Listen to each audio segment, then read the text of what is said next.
Well, Hurricane Ida is one of the strongest storms to hit Louisiana on record, and Chief Meteorologist David Yeomans is in HOUMA, Louisiana, as he said earlier, about an hour and a half outside of New Orleans. He joins us live now on scene. So, David, you've been there for several hours. What kind of damage are you seeing? You know, it's a little extra dark tonight in HOUMA, Louisiana. This is a small town of about 30,000, but as you can see behind me, there's no power left in the town after 150-mile-per-hour high-end Category 4 Hurricane Ida. You can see some trees littering the area, some down power lines, even some minor street flooding in the wake of the storm. You know, I'll tell you guys, I've been through a fair amount of hurricanes, and there was a certain characteristic that Ida had. It started in a parking garage where we chose to ride out the storm, knowing that a reinforced concrete structure was really our only safe bet to be able to show folks how bad the storm was while not putting our own lives in jeopardy. And as Ida approached and we hunkered down in that place, there was a unique and distinct jet engine roar. Sometimes you hear people talk about that with tornadoes. I've been through a lot of hurricanes and I've never heard that before Ida today. It sounded like a jet engine was doing testing 5 or 10 blocks away for hours and hours on end. But it wasn't a jet engine. It was 150-mile-per-hour winds tearing through HOUMA, Louisiana, demolishing homes, ripping up sheds. There is a lot of devastation left behind. Speaking of which, in our time down here, a couple days now in HOUMA and the surrounding parishes, we got to know the local police lieutenant, and he's a great guy. He offered us food on our first night and everything down here. But, you know, since the storm, he's been checking in with me as kind of probably the only meteorologist he might know. And he kept saying, David, when is the storm going to let up? When is it going to let up? Because admittedly, I thought it was going to wrap up a little earlier than it did. This was the storm that would not quit even on its way out tonight. And I said, why do you need to know when it wraps up? Why do you need to know? And he said, well, David, the storm was so bad. There was a long list of people that we need to get to who have been calling 911, who we have not been able to help over the past few hours. He said a lot of those people, unfortunately, were involved in building collapses and total building failures.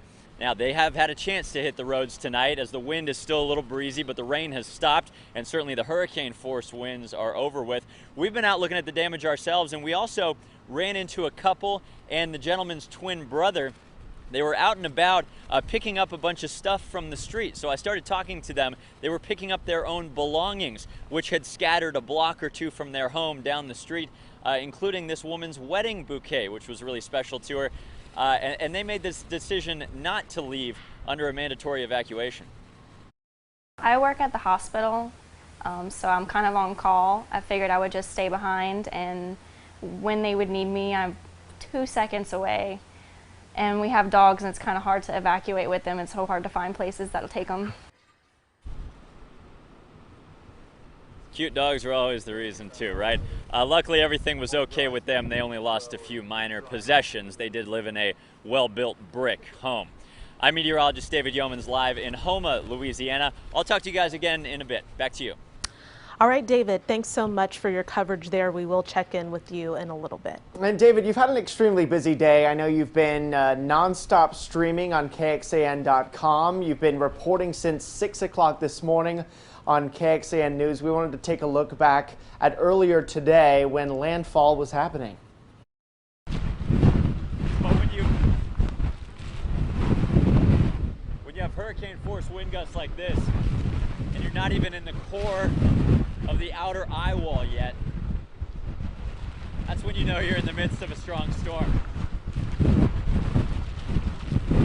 Hurricane Ida rapidly intensified several times on the way to the Louisiana coast, which is absolutely remarkable. And you know, the wind's getting a little too strong now. It's really hard to stand up out there.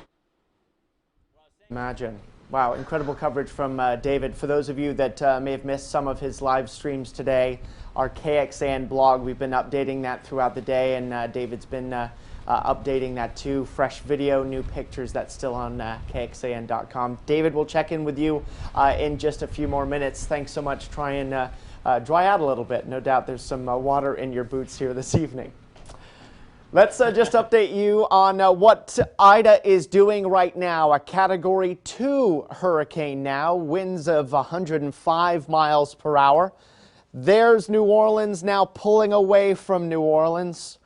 So that gentleman from the police department that David was talking to about when things wrap up, well, it's still going to be a few more hours before Ida leaves Louisiana. The latest track from the National Hurricane Center does take this Category 2 storm to Category 1 strength and then tropical storm strength by tomorrow morning at 7. So when you're joining us for KXAN News today, tomorrow morning, should be a tropical storm by then, and then weakening further as it heads farther inland and taking a lot of its drenching rains with it. It's gotten all of a sudden very active in the tropics. We have Ida. We also have another named storm that we haven't really talked about much because Ida's been our focus. Julian has now weakened to a post-tropical system, but that was another name to the list. And then we've got this tropical disturbance, Tropical Depression 10, that has formed as well. That may become a named storm, although it's in not a great environment for formation. So we check off Ida off the list. We check off Julian off the list. And we're not yet at the peak of hurricane season, which is September 10th, and we're almost halfway through the list. We'll also get a check of your local forecast here in just a few minutes. Jennifer. All right, Nick, thanks so much. This video from Port Fourchon shows the power of Hurricane Ida as it made landfall. Strong winds can be heard as rain comes down at amazing speeds there. We did get word that nearly every road in this parish is impassable at this time, and emergency responders are unable to respond to calls there. As we mentioned, Ida made landfall as a Category 4. It's now a Category 2. Many areas are without power, including the entire city of New Orleans. KXAN storm chaser Jeff Mangum was also out in the heart of the storm. He took this video today as wind ripped the roof off of a commercial building. We've been watching his live stream all day as he drives throughout the city there.